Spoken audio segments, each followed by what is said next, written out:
সহ আমাদের অনেক আশাবাদী গ্রাম উপস্থিত হয়েছেন।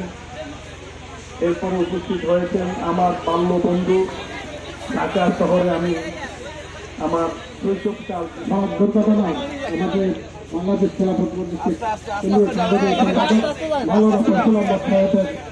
অগ্রগতি এবং ভ্রমণ সহ 5 জন আল্লাহর বান্দাকে আমরা হারিয়েছি।